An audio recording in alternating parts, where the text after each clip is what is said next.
बिहुब्बिल्लाह व अहिब्बु अहला बैती बिहुब्बी। बहुत शानदार हदीस, दिल से सुनिए चचा भैया। उन लोगों को दो हदीस याद हो जाती है तो ढोल बजा बजा कर सुनाता है। अरे बोलो। और हमारे मौलाना लोगों को हजारों हदीस याद होती है तो कोई बात नहीं है।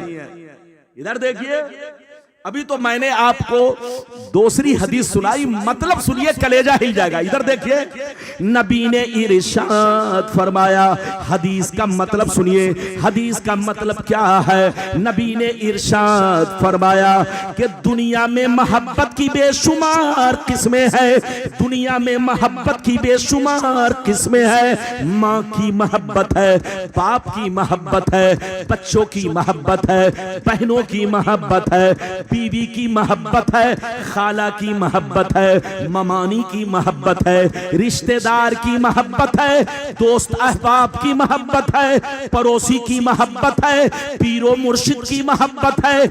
ऐसे तो दुनिया में मोहब्बत की बेशुमार किस्में है, मगर याद रखो सारी मोहब्बतों में मेन तीन है। जोर से बोलो, सारी मोहब्बतों में मेन तीन है, असल तीन है।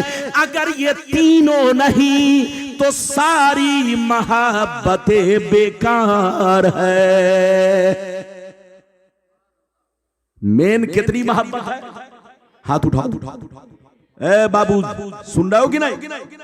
गुलफाम नाद पढ़ रहा था, ये बच्चा उछल करके सीधे 100 रुपया एक मरतबा। रब्बानी साहब तकरीर कर रहे हैं तो कम से कम बोलो सुभान अल्लाह तो। अरे बोलो। इधर देखिए, नबी ने क्या कहा, हदीस का मफहूम बयान कर रहा हूं कि दुनिया में मोहब्बत की क्या है, बेशुमार किस्में हैं, लेकिन सारी मोहब्बतों में मेन कितनी है? हाथ उठाकर बोलो। असल कितनी है? 3। इधर देखिए, ये 3 असल है। इन तीनों के बाद सारी मोहब्बतों का दर्जा है। जिसके सीने में अगर ये 3 मोहब्बत नहीं तो सारी मोहब्बत पर पानी फिर गया, बेकार हो गई, कोई फायदा नहीं। वो 3 क्या है सुनिए, असल क्या है जल्दी बोलो। 3 मोहब्बतें हैं, वो 3 क्या है सुनिए। नबी ने इरशाद फरमाया, मोहब्बत का पहला दर्जा ये है, मोहब्बत की पहली सीढ़ी ये है, मोहब्बत का पहला जीना ये है कि तुम लोग अल्लाह से मोहब्बत करो, सबसे ज्यादा अल्लाह से मोहब्बत करो, क्योंकि अल्लाह ताला तुम्हें हर हाल में रोजी देता है, तरह तरह की नेमतों से नवाजता है, तरह तरह की नेमतें खिलाता है। कभी मुर्गा खिलाता है, कभी पुलाव खिलाता है, कभी बिरयानी खिलाता है, कभी सेब संतरा खिलाता है, कभी काजू बादाम खिलाता है, तरह तरह के मेवे खिलाता है, तरह तरह की नेमतें खिलाता है। नबी फरमाते हैं, ऐ लोगों, तुम जहां भी रहो, जिस हाल में रहो, सबसे ज्यादा अल्लाह से मोहब्बत करो।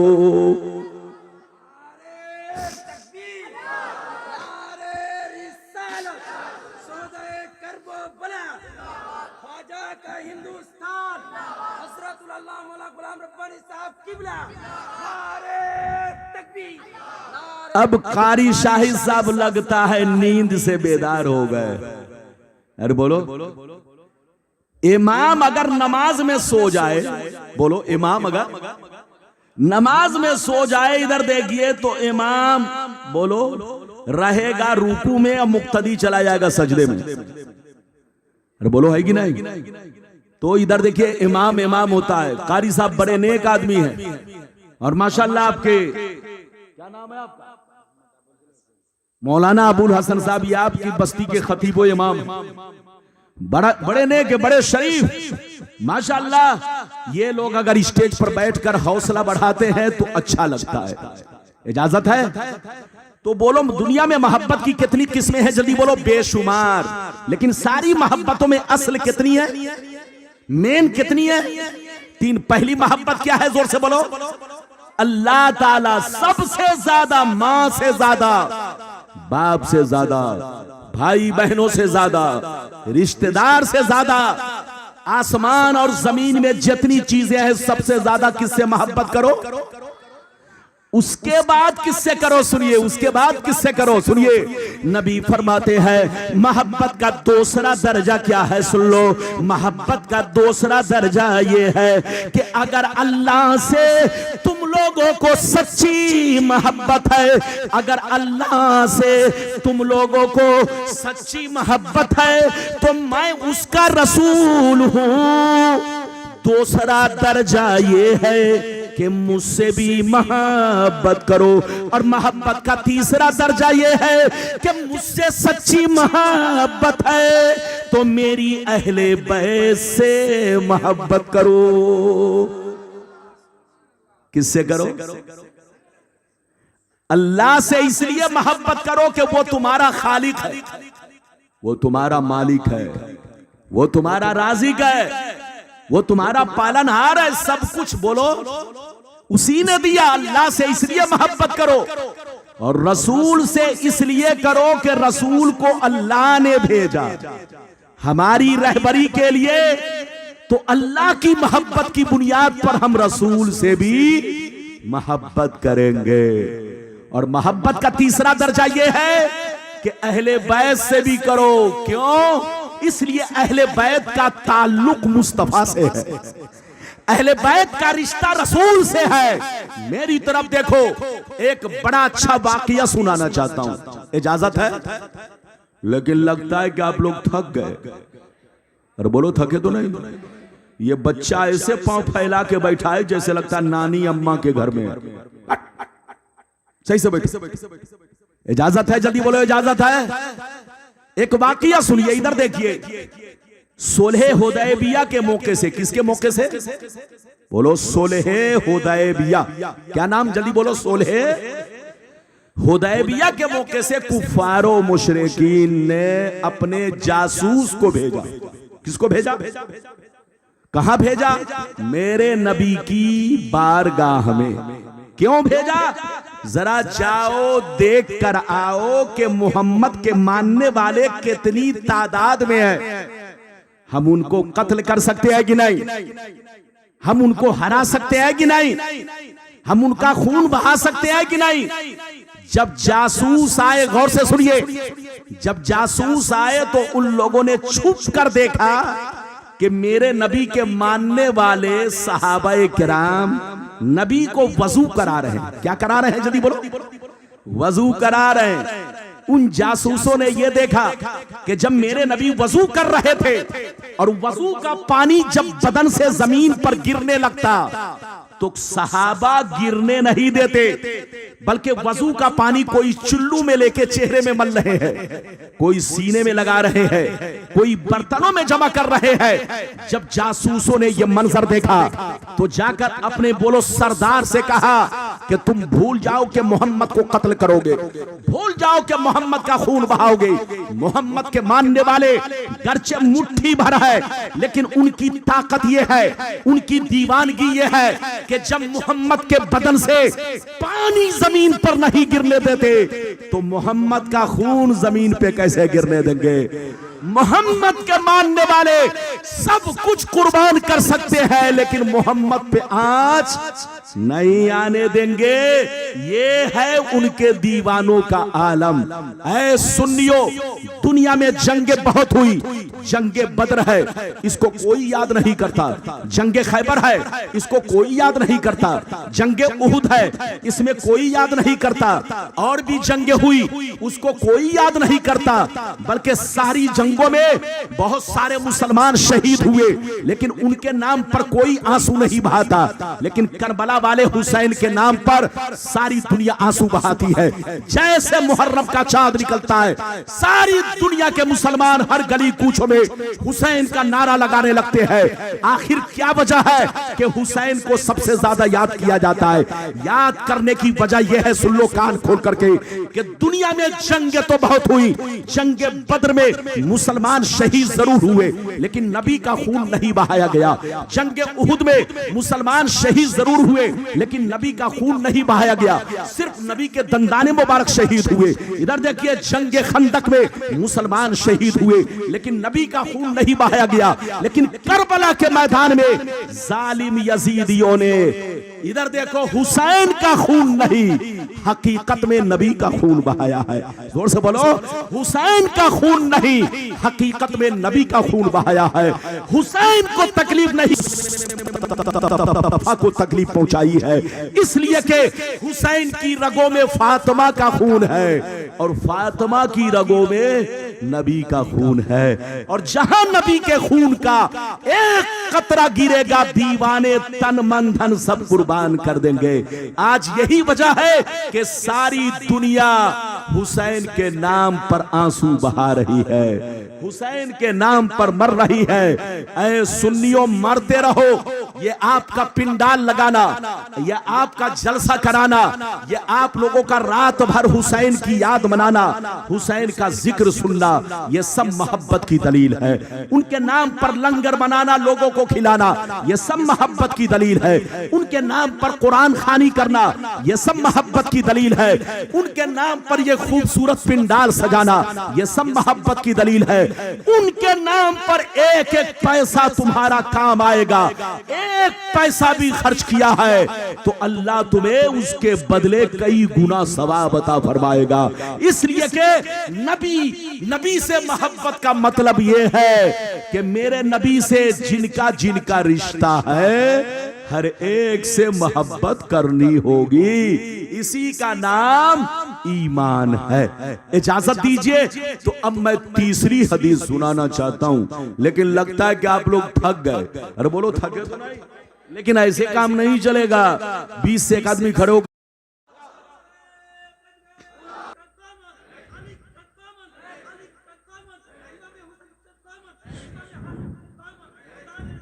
सुभान अल्लाह, सुभान अल्लाह। ये है असल सुन्नी। असल सुन्नी वो है जो आला हजरत से भी मोहब्बत करे और हुजूर मखदूम समनानी, मखदूम अशरफ, बोलो हुजूर सरकार अली अशरफ, बोलो रहमतुल्लाह ताला अलैहिम अजमाइन, जुमला बुजुर्गाने दीन, चाहे वो कटरा शरीफ के हो, चाहे वो कचौछा शरीफ के हो, चाहे वो महरेरा शरीफ के हो, चाहे वो पीलीभीत शरीफ के हो, अरे बोलो, चाहे बोलो जहां के भी हो, सुन्नी वही है जो तमाम बुजुर्गों से मोहब्बत करे। और जो किसी एक से मोहब्बत करे वो सुन्नी नहीं, राबजी है। राबजी जिसको लोग शिया कहते हैं, अरे बोलो वो क्या है? राबजी। राबजी अली से मोहब्बत करता है लेकिन सिद्दीक़ अकबर रज़ी अल्लाह ताला अन्हु को गालियां देता है। राबजी अली से मोहब्बत करता है लेकिन सैयदना फारूक आजम को गालियां दिया करता है। इधर देखो, राबजी हजरत अली से मोहब्बत करता है लेकिन जिनके निकाह में नबी की 2 बेटी, जिनको उस्माने ज़ुन्नूरैन कहा जाता है, उनको गालियां दिया करता है।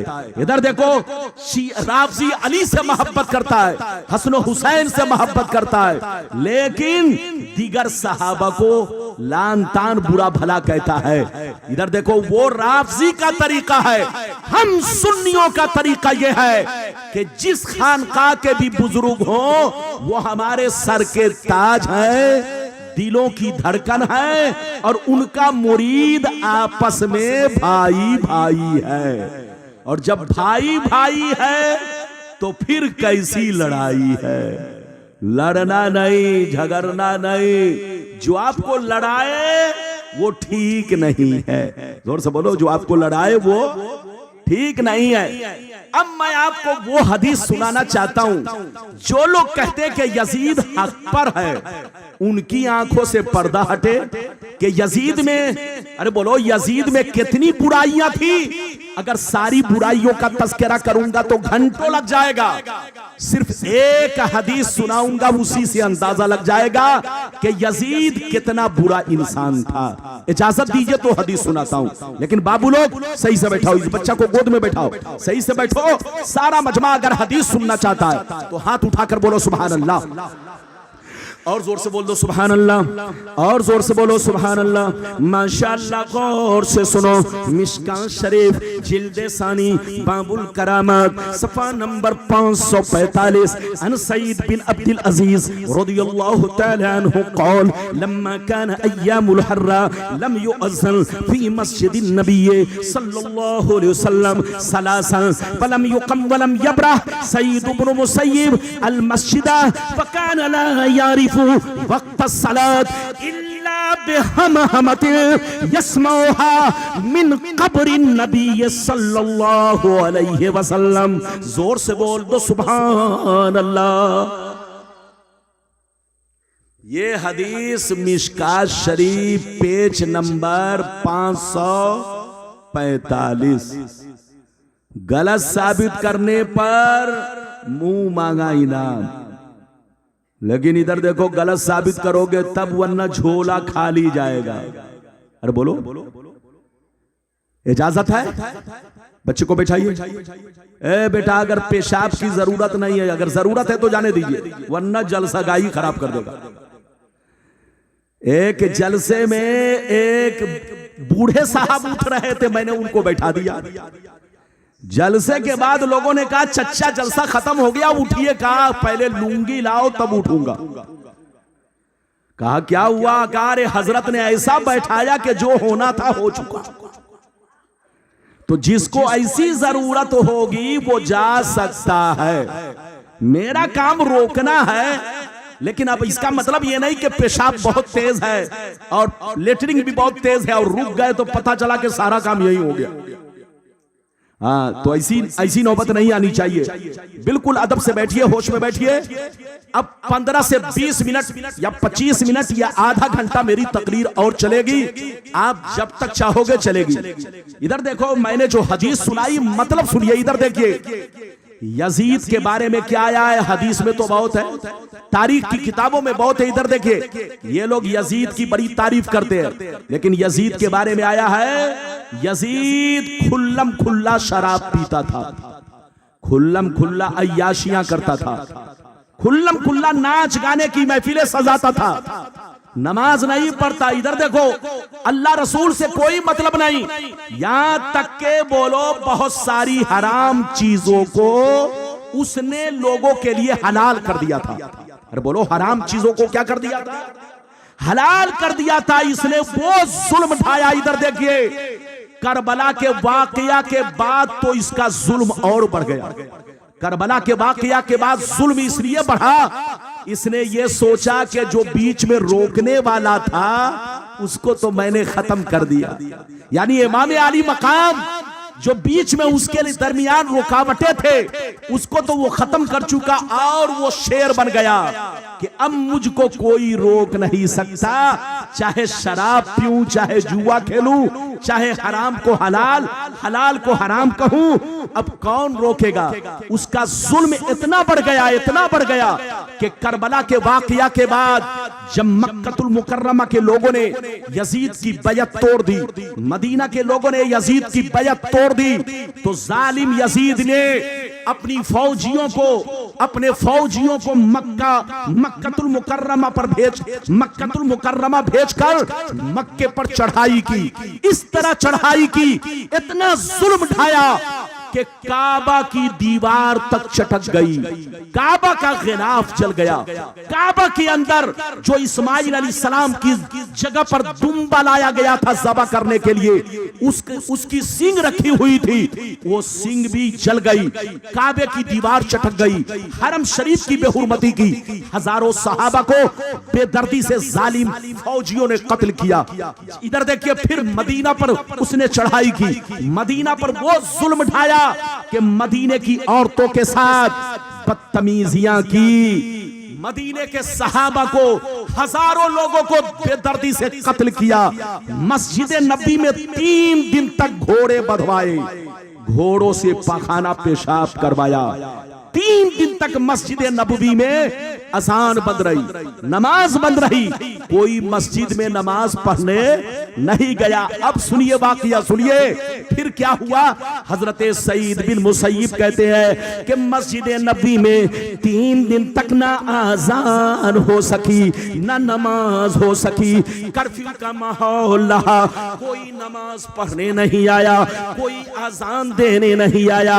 मैं तनहा मस्जिद के अंदर 3 दिन तक भूखा प्यासा रहा, लेकिन मैंने नमाज नहीं छोड़ी। अकेले मैंने नमाज पढ़ी, लेकिन नमाज किस तरह पढ़ी सुन लो।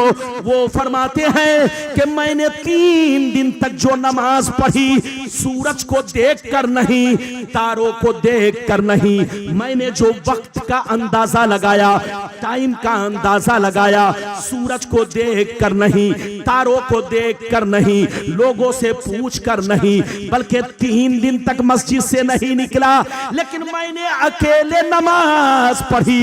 लेकिन नमाज इस तरह पढ़ी कि जब जब नमाज का वक्त होता, नबी की कब्र से आजान की आवाज आती। वो फरमाते हैं कि 3 दिन तक मस्जिद में सन्नाटा रहा, कोई नमाज पढ़ने नहीं आया। जोर से बोलो, कोई नमाज पढ़ने, कोई अजान देने नहीं आया। हजरत सईद बिन मुसैयब कहते हैं कि अकेले 3 दिन तक मस्जिद के कोने में बनकर, क्या बनकर, मैं पागल इसलिए बन गया कि कहीं मुझको अच्छा आदमी समझकर ये लोग मुझको कत्ल न कर दे, तो अपनी जान बचाने के लिए मैं पागल बन गया, पागल की एक्टिंग करने लगा। तो यजीदियों ने मुझे पागल समझकर छोड़ दिया। मैं 3 दिन तक मस्जिद के अंदर रहा, हर तरफ सन्नाटा, चारों तरफ मस्जिद में घोड़े बंधे थे, घोड़ों से पाखाना पेशाब करवाया जा रहा था, नापाकी ही नापाकी थी, कोई नमाज पढ़ने नहीं आया। लेकिन अकेले मैंने 3 दिन तक नमाज पढ़ी। लेकिन नमाज कैसे पढ़ी? नबी के रोजा शरीफ से अजान की आवाज आती, जब जब नमाज का वक्त होता तब तब आवाज सुनाई देती। मैं उसी आवाज को सुनकर हर वक्त की नमाज पढ़ा करता था। ये है हदीस। अरे बोलो, अगर आप सुन चुके तो हाथ उठाकर बोलो सुभान अल्लाह, और जोर से बोलो, हाथ नीचे करो, जल्दी इधर देखो। एक बात मैं आप लोगों से पूछना चाहता हूं, इधर देखिए। जो आपकी मस्जिद में घोड़ा बांधे, अरे बोलो, जो आपके गांव की मस्जिद में, मान के चलो आपके गांव की मस्जिद है, उस मस्जिद में अगर कोई घोड़ा लाकर बांध दे, भैंस लाकर बांध दे, गाय लाकर बांध दे, जानवर लाकर बांध दे, तो क्या आप उसे बर्दाश्त करोगे? अरे बोलो, आप उसकी तारीफ करोगे कि उसे जूता लेकर दौड़ाओगे? अरे बोलो, उसकी तारीफ नहीं बल्कि उसको जूता लेकर दौड़ाएंगे, लाठी लेकर दौड़ाएंगे। बताओ, जब आपकी मस्जिद में कोई गाय लाकर बांध दे, भैंस लाकर बांध दे, तो आप उसको बुरा कहोगे? अच्छा नहीं कहोगे। अब बताइए, जिस यजीद ने करबला वाले हुसैन को बेदर्दी से शहीद करवाया, उनके बच्चे को 3 दिन तक भूखा प्यासा रखकर तरपा तरपा कर शहीद करवाया, उनके अहले बैत को गालियां दी गई, अहले बैत की औरतों की बेहुरमती की गई, उनके हस्बो नसब को बुरा कहा गया, 3 दिन तक उन पर पानी बंद कर दिया गया। इतनी बेदर्दी से जालिम ने शहीद करवाया, फिर भी लोग यजीद की तारीफ कर रहे हैं। उनसे कहिए तौबा करो, तौबा, वरना जो हाल यजीद का होगा वही हाल तुम्हारा होगा। अब आप बताओ कि मस्जिद नबवी में घोड़े बांधे गए कै दिन तक? 3 दिन तक। अब बताओ, वो लोग कहता है यजीद हक पर है, उनसे कहिए तौबा करो, तौबा, वरना जो हश्र यजीद का होगा वही तुम्हारा होगा।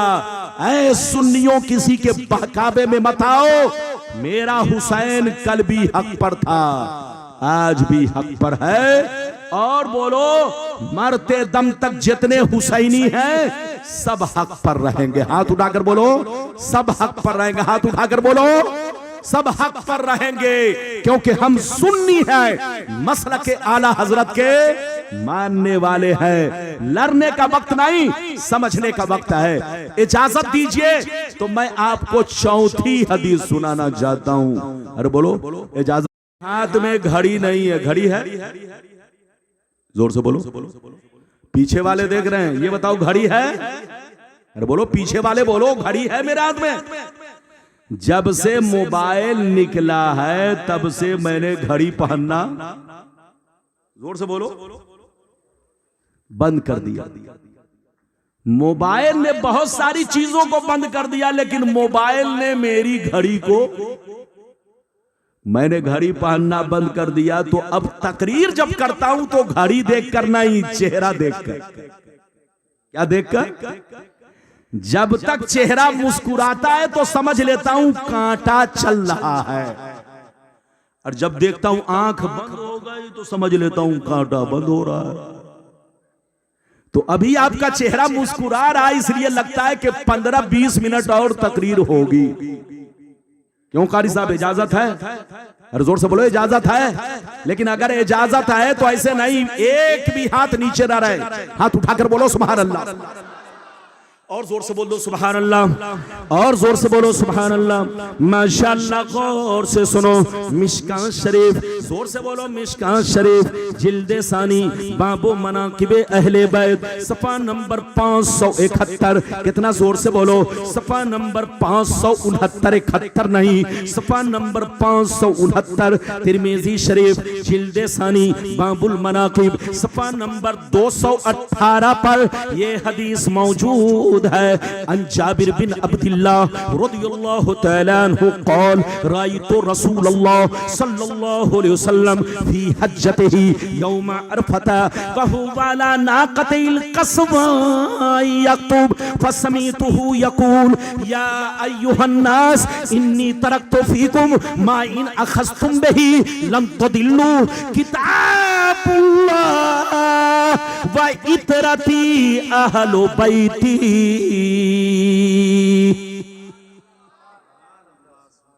जोर से बोलो सुभान अल्लाह। बहुत शानदार हदीस सुनाई, कलेजा हिल जाएगा। इस हदीस को सब बयान करते हैं, बड़ी मशहूर हदीस है, सूरज से ज्यादा मशहूर है। आपको भी मालूम है, जितने बच्चे बैठे हैं सबको मालूम है, हमारे चच्चा को भी मालूम है, सारे मुसलमान भाई को मालूम है, लेकिन मतलब पर लोग गौर नहीं करते। जोर से बोलो, मतलब गौर नहीं करते। आज आपका मौलाना मतलब बयान कर रहा है, इसको ध्यान से सुनिएगा, वरना जहां इधर उधर ज़हन बहका तो मतलब नहीं समझेंगे। ये हदीस बहुत मशहूर है, सबको पता है, लेकिन मतलब मौलाना रब्बानी से सुनिए। पहले हदीस सुनिए, जो सुना दिया उसका सुनिए, मतलब सुनिए। हजरत जाबिर बिन अब्दुल्लाह कहते हैं कि हज के मौके से, किसके मौके से? जोर से बोलो, हज के मौके से। जिस साल मेरे नबी ने हज फरमाया, जोर से बोलो, जिस साल मेरे नबी ने हज फरमाया, यानी हज्जतुल वेदा के मौके से, अपने पर्दा करने से 3 महीना पहले, अपने पर्दा करने से 3 महीना पहले जिस साल आपने हज फरमाया, उसी साल के 3 महीना के बाद मेरे नबी दुनिया से पर्दा फरमा गए, हयाते ज़ाहिरी से पर्दा कर गए, गुलामों के दरमियान से रुखसत हो गए। उसी साल का वाकया है कि जिस साल मेरे नबी ने हज्जतुल वेदा फरमाया, उस साल बकरा ईद से 1 दिन पहले, कुर्बानी से 1 दिन पहले, 9वीं ज़िलहिज्जा को, अरफा के दिन, मेरे नबी अपनी कस्बा ऊंटनी पर सवार होकर अपने सहाबा से खिताब फरमा रहे थे, वाज फरमा रहे थे, सहाबा को नसीहत कर रहे थे। हज के दरमियान हजारों सहाबा मौजूद, मेरे नबी अपनी ऊंटनी पर सवार होकर लोगों से खिताब फरमा रहे थे, बहुत सारी नसीहतें कर रहे थे, बहुत सारी अच्छी अच्छी बातें बयान कर रहे थे। लेकिन आखिरी में नबी ने क्या कहा? हजरत जाबिर कहते हैं कि मैंने अपने कानों से सुना, मैंने अपनी आंखों से देखा कि ऊंटनी पर सवार होकर नबी ने आखिरी में फरमाया, मेरे गुलामों, अनकरीब मैं दुनिया को छोड़कर जा रहा हूं, अनकरीब मैं दुनिया को छोड़कर जा रहा हूं। मेरे जाने के बाद लड़ाई मत करना, झगड़ा मत करना, इख्तिलाफ मत करना, खूरेजी मत करना। हदीस का मतलब यही है कि आपस में झगड़ना नहीं, लड़ाई मत करना, इख्तिलाफ मत करना। मेरे जाने के बाद लड़ाई मत करना। मैं जा रहा हूं जरूर, मगर तुम्हारे दरमियान दो कीमती चीजें छोड़कर जा रहा हूं, दो अजीम चीज छोड़कर जा रहा हूं, दो रहनुमा छोड़कर जा रहा हूं, दो रहबर छोड़कर जा रहा हूं। एक कुरान है, एक कुरान है, दूसरी अहले बैत है। मेरे जाने के बाद लड़ाई मत करना, झगड़ा मत करना, कुरान को भी पकड़े रहना, अहले बैत को भी पकड़े रहना। जब तक दोनों को पकड़े रहोगे हरगिज गुमराह नहीं हो सकते। कितने लोगों ने हदीस सुन लिया? हाथ उठाकर बोलो सुभान अल्लाह। लगता है थोड़ा कम समझे आप लोग। अगर कम समझे तो एक मर्तबा और समझा दूं। हाथ उठा दो और जोर से बोलो। नबी ने क्या कहा? जल्दी बोलो। दो चीजें छोड़ रहा हूं। कब कहा? अरे बोलो कब कहा? अपने पर्दा करने से कई महीना पहले, हज के मौके से, अरफा के दिन। कहां कहां? मक्कतुल मुकर्रमा में। कहां? जोर से बोलो। मक्का शरीफ के अंदर आपने वाज फरमाया, नसीहत फरमाया कि मैं कई चीजें छोड़ रहा हूं। जल्दी बोलो।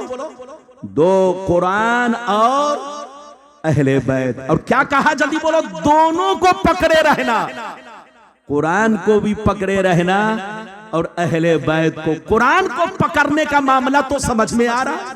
अरे बोलो, कुरान को पकड़ने का मामला समझ में आ रहा है, मगर अहले बैत को पकड़ने का मामला क्या है?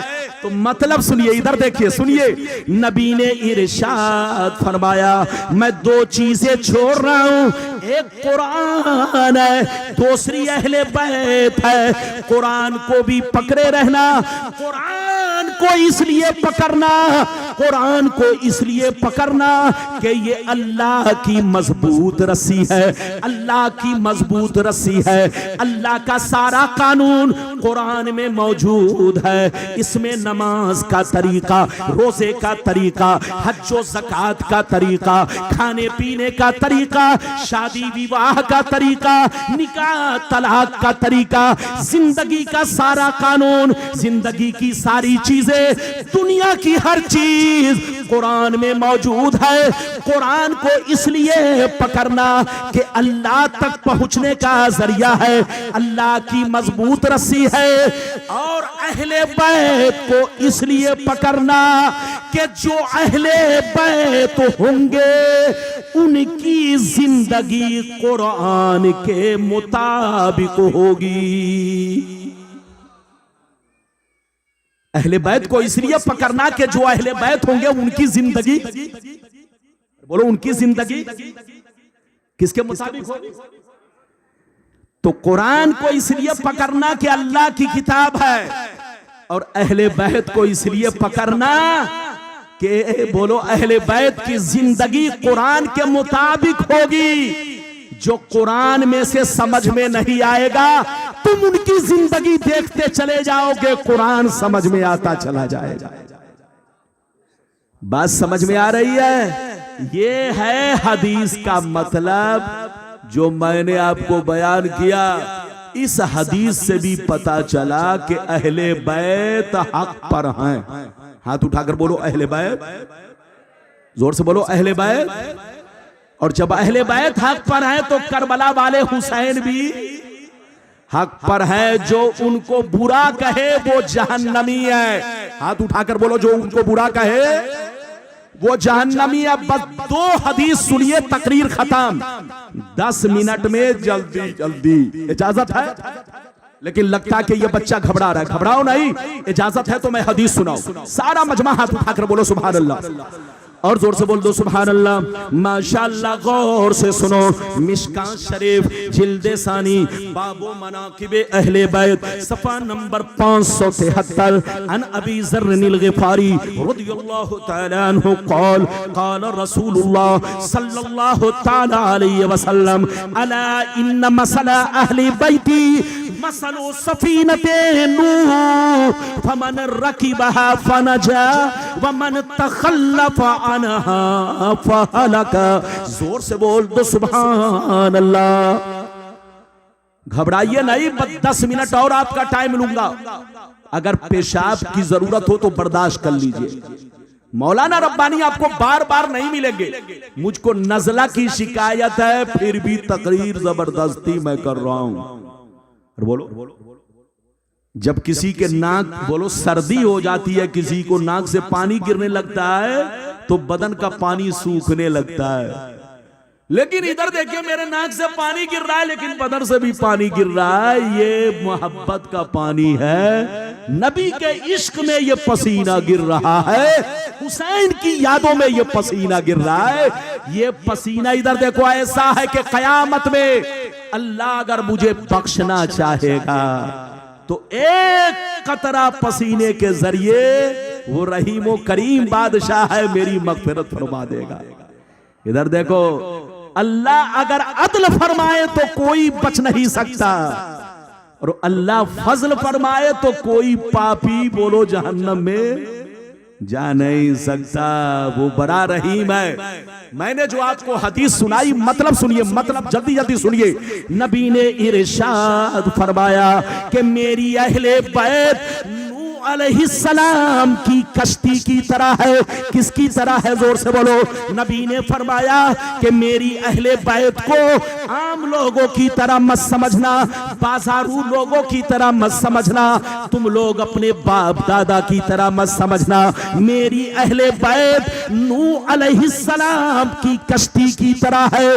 जो इस पर सवार हुआ वही पार हुआ, और जो पार हुआ वही जन्नत का हकदार हुआ। अच्छा ये बताइए, नूह अलैहिस्सलाम की कश्ती लकड़ी की थी कि लोहे की? अरे बोलो, लगता है कि आप लोग थक गए। हाजी साहब, माशाल्लाह आपका चेहरा देखकर मैं खुश हूं, इजाजत है? ये बताइए कि नूह अलैहिस्सलाम की कश्ती लकड़ी की थी कि लोहे की? ये बताइए, आपके इलाके में बाढ़ आता है? अरे बोलो, आपके इलाके में पानी तो आता होगा कभी न कहीं, कहीं न कहीं तो आता है। यूपी में भी आता है, बंगाल में भी आता है, पंजाब में भी, जहां भी तेज बारिश होगी वहां पानी आएगा। तो ये बताइए, जो कश्ती आप लोग दरिया में चलाते हैं वो लकड़ी की कश्ती होती है कि बोलो किसी और की? बोलिए। तो नूह अलैहिस्सलाम ने जो कश्ती बनवाई थी या कश्ती खुद से तैयार किया था, वो कश्ती लकड़ी की थी। किसकी? कितनी लंबी थी मालूम है? तो बोलो, कितनी लंबी थी मालूम है? नहीं मालूम है। आजकल पानी जहाज आप देखते हैं, बड़ा बड़ा पानी जहाज। सबसे पहले पानी जहाज नूह अलैहिस्सलाम ने दुनिया में बनाया, जिसको कश्ती बोलते हैं वो पानी जहाज है। नूह अलैहिस्सलाम ने जो पानी जहाज, जिसको कश्ती कुरान ने कहा है, वो कश्ती कितनी लंबी थी? 300 गज। कितनी गज? अरे बोलो। अब आप अंदाजा लगाइए, यानी 300 हाथ मान लीजिए। पहले एक गज एक हाथ को कहा जाता था। पहले के जमाने में एक गज एक हाथ को कहा जाता। तो मान लो आपके 300 हाथ लंबी कश्ती थी, तो 300 हाथ का मतलब समझ लीजिए आप। और ऊंची कितनी थी? 50 हाथ ऊंची। और कै मंजिल थी? 3 मंजिल। कै मंजिल? 3 पार्ट में था, 3 मंजिला कश्ती थी। नीचे वाले हिस्से में शेर, चीता, लंगूर, हाथी, बंदर, जो आदमी को देखकर आदमी पर हमला करता है, वो सबसे नीचे रखा गया। इधर देखिए, ताकि इनकी नस्ल दुनिया में बाकी रहे। चूंकि तूफान नूह में सारी चीजें बोलो खत्म हो गई, वही चीज बच गई जो नूह अलैहिस्सलाम की कश्ती में थे। तो नीचे के हिस्से में कौन कौन जानवर थे, जल्दी बोलिए। वो जानवर जो इंसान को देखकर हमला करता है या इंसान को देखकर भागता है, जैसे नील गाय, हिरन, ये सब इंसान को देखकर, यानी वहशी जानवर, दरिंदे जानवर, ये सब नीचे थे। और बीच वाले हिस्से में कौन कौन जानवर थे, इधर देखिए। गाय, बैल, भैंस, बोलो, बात, मुर्गा, मुर्गी, बोलो, जो आदमी से मोहब्बत करते हैं वो सारे जानवर बीच वाले में थे। और तीसरी मंजिल पर कौन लोग थे, बोलो, आदमी थे। आदमी कितने थे, जल्दी बोलो। कुल 80। कुल कितने? 80 लोग थे। सारी दुनिया बर्बाद हो गई। तूफान नूह आया तो तूफान नूह में सारी दुनिया खत्म हो गई। जो कश्ती में चीज बोलो, जितने लोग कश्ती में सवार थे, चाहे आदमी हो चाहे जानवर, वही सारी चीजें बच गई। तफसील में मैं नहीं जाऊंगा वरना घंटों लग जाएगा। कहने का मतलब यह है कि नूह अलैहिस्सलाम की कश्ती किस चीज की थी, जोर से बोलो। लकड़ी की। और तूफान किस चीज का था, जल्दी बोलो। पानी का। किसका? अरे बोलो, किसका? पानी का तूफान। पानी कितना, इधर देखिए, आपको मालूम है पानी का कैसा तूफान था, आपको नहीं पता होगा। इधर देखिए, पानी का तूफान एक दिन तक नहीं, 6 महीना तक रहा। पहली रजब को पानी, बोलो, पानी फैलना शुरू हुआ। इधर देखिए, और 10 रजब आते आते 10 दिन के अंदर अंदर इतना पानी बढ़ गया कि उस जमाने में जो सबसे ऊंचा पहाड़ था, बोलो, उससे 300 हाथ ऊपर पानी चलने लगा। कितना? 300 हाथ ऊपर पानी चलने लगा। आला हजरत ने अपनी किताब में यही बयान किया है कि 300 हाथ ऊपर उस पहाड़ से ऊपर पानी चलने लगा, जो सबसे ऊंचा पहाड़ कहा जाता था। कितने दिन तक तूफान रहा? 6 महीना। लेकिन जैसे आशूरा का दिन आया, 10वीं मुहर्रम का दिन आया, तो पानी घटा। नूह अलैहिस्सलाम को जूदी पहाड़ नजर आया। आपने अपनी कश्ती वहीं पर लगाई और अपने मानने वालों के साथ और तमाम जानवरों को लेकर आप उसी पहाड़ पर उतर गए और आबाद हो गए। कहने का मतलब यह है कि नूह अलैहिस्सलाम की कश्ती लकड़ी की थी। तूफान किसका था? पानी का तूफान था। नबी ने फरमाया कि मेरी अहले बैत नूह अलैहिस्सलाम की कश्ती की तरह है। तो मतलब क्या है? मतलब यह है, सुन लो, वहां लकड़ी की कश्ती थी, लेकिन करबला के मैदान में लकड़ी की कश्ती नहीं बल्कि शरीयत की कश्ती है। करबला के मैदान में ईमान की कश्ती होगी, करबला के मैदान में शरीयत की कश्ती होगी, करबला के मैदान में हदीस और कुरान की कश्ती होगी। ओ सहाबा, कान खोलकर सुन लो, जो इधर देखो, जो मेरे अहले बैत की कश्ती पर बैठेगा, जो मेरे अहले बैत की कश्ती पर बैठेगा, वही पार होगा, और जो पार होगा वही जन्नत का हकदार होगा। नबी ने फरमाया मेरी अहले बैत नूह अलैहिस्सलाम की कश्ती की तरह। मतलब यह है, गौर से सुनिए, मतलब यह है कि करबला के मैदान में मेरी अहले बैत की कश्ती लकड़ी की नहीं, ईमान की कश्ती है, शरीयत की कश्ती है, हदीस और कुरान की कश्ती है। इससे दूर मत रहना, इस कश्ती पे सवार हो जाना।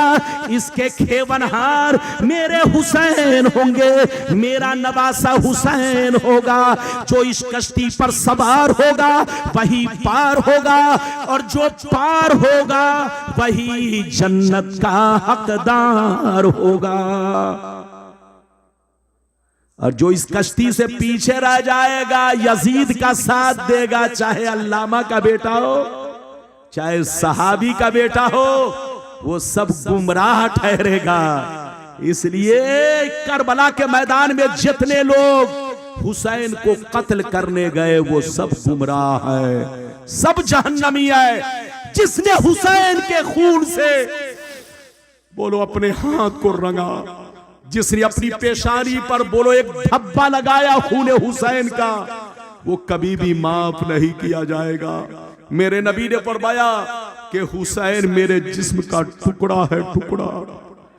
जैसे आदमी के पांव में कांटा चुभता है, जोर से बोलो, जब आदमी के पांव में कांटा चुभता है तो पूरे शरीर को तकलीफ पहुंचती है। नबी ने फरमाया कि हुसैन मेरे जिस्म का टुकड़ा है, टुकड़ा। तो यकीनी बात है जिसने हुसैन को तकलीफ दी उसने मुझे तकलीफ दी, जिसने हुसैन को खुश किया उसने मुझे खुश किया।